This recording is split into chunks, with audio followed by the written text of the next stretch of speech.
ஆட்டு குடல் எப்படி சமைக்கலான்றதை இந்த வீடியோவில் பார்க்கலாம்.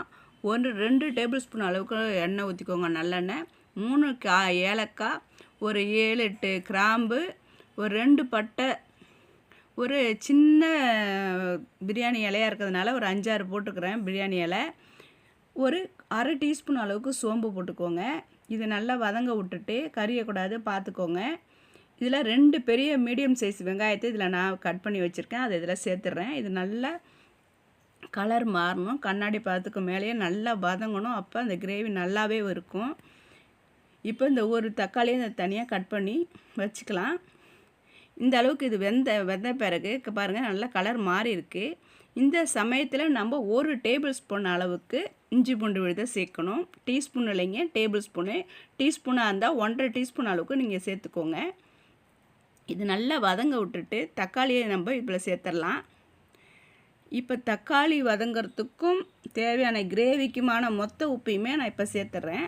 அரை டீஸ்பூன் அளவுக்கு கல் உப்பு இதில் சேர்த்துட்றேன்.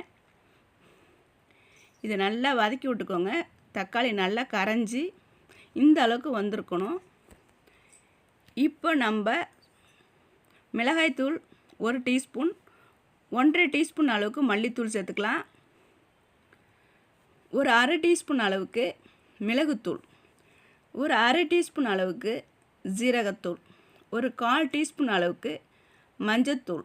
1/4 டீஸ்பூன் ஏன் மஞ்சத்தூள் சேர்க்குறீங்கன்னு நீங்கள் டவுட்டாக பட வேண்டாம்.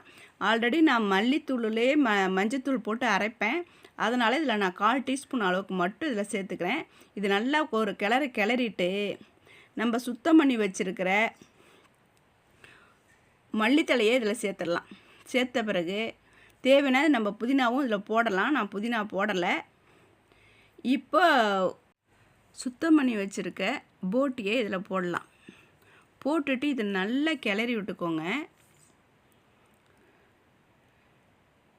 இது கிளறி 5 நிமிஷமாவது நல்லா கிளறணும். கிளறும்போது இதில் உள்ள அந்த தண்ணியெல்லாம் தண்ணியாக வர ஆரம்பிச்சிடும். நம்ம இது வரைக்கும் தண்ணி ஊற்றவே இல்லை. பாருங்கள், தண்ணி வர ஆரம்பிச்சிட்டு இதை ஒரு தடவை கிளறி விடுங்க. இன்னொரு தடவை தண்ணி நல்லா வெளியே வர ஆரம்பிக்கும்.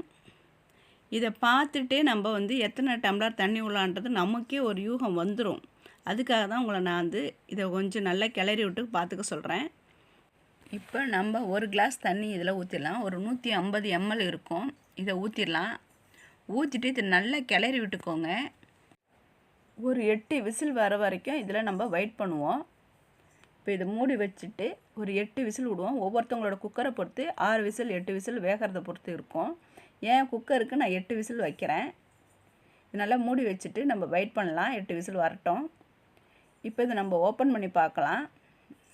ப்ரெஷர் அடங்கின பிறகு நான் இப்போ ஓப்பன் பண்ணியிருக்கேன். இருந்துமே இந்த அளவுக்கு இருக்குது. நீங்கள் இப்போ என்ன உங்களுக்கு தண்ணி கொஞ்சம் ட்ரை இருக்கிற மாதிரி தோணுச்சுன்னா குக்கரோட மூடியை திறந்து வச்சிட்ட பிறகு கொஞ்சம் நேரம் ஓப்பன்லேயே ஸ்டவ்வை ஆன் பண்ணி வச்சிங்கன்னா கரெக்டாக அந்த தண்ணி ட்ரையாக இருக்கும், சாப்பிட்றதுக்கு தயாராக இருக்குது. இப்போது மல்லி இலை தூவி சர்வ் பண்ண வேண்டியதுதான்.